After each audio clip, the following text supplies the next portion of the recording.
हेर्नुहोस् साथीहरू, यो सयपत्री फुलको बिरुवा चाहिँ यत्रो भएको छ मसँग चाहिँ। तपाईँहरूको कत्रो भयो।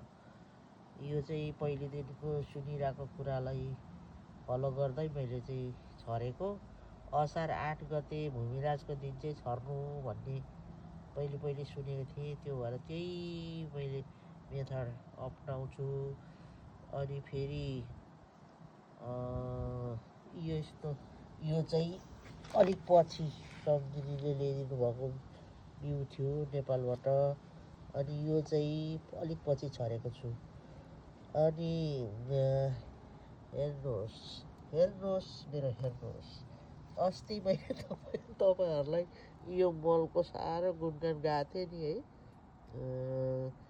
माटोसँग मिसाएर मात्रै माथिबाट हाल्नुपर्छ भन्दै थिएँ होइन। तर मैले आफैले हाल्दा चाहिँ यसरी यो टन्नै उब्रेको थियो। यो पनि 8 गते नै छरेको। तर यसरी यो मलले माथिबाट झन् राम्रो होस् भनेर पुरिदिएको थिएँ कि। पुरिदिँदा त सबै यसरी तल त यस्तो भएछ नि त हौ साथी हो। यो टालिएर के माथि आउनै सकेन। अनि मेरो पाला फेरि यसरी खनेर यसरी उखालिदिएको त यस्तो हुँदो रहेछ। यो के छरेको त हेर्नु त मैले यस्तो बाक्लो छरेको रहेछु। त्यही माथिबाट यो मलले पुरिदिएँ। अनि भएपछि त तलबाट त आउनु त नसकेर त यसरी गुजुल्टा परेर बसेछ। अनि फेरि यो खोलिदिन्छु भनेको त यस्तो बिजोग पो भयो त यसको त। अब हुनु त धेरै नै छ, मलाई पुग्दैन भन्ने त छैन। तर यसलाई चाहिँ बडा उब्रिनै नपाइकन भित्रभित्रै के हो त्यो गर्वमै तुहिएको जस्तो बनाइदियो नि त। हेर्नुहोस्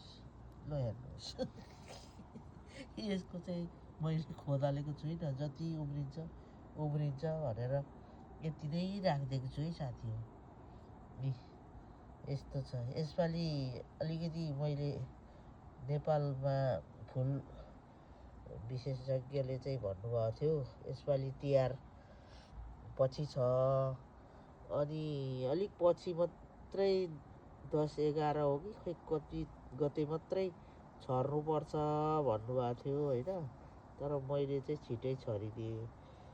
अब कस्तो हुँदो रहेछ हेरौँ पछि। ल यो मेरो बिजोग फुललाई पनि एकखेप फेरि देखाउँछु साथी हो। यस्तो तपाईँहरू चाहिँ गल्ती नगर्नुहोस् भनेर कि बाक्लो पनि छरेको रहेछु। त्यही माथिबाट मलले छोपिदिएको त यस्तो भयो।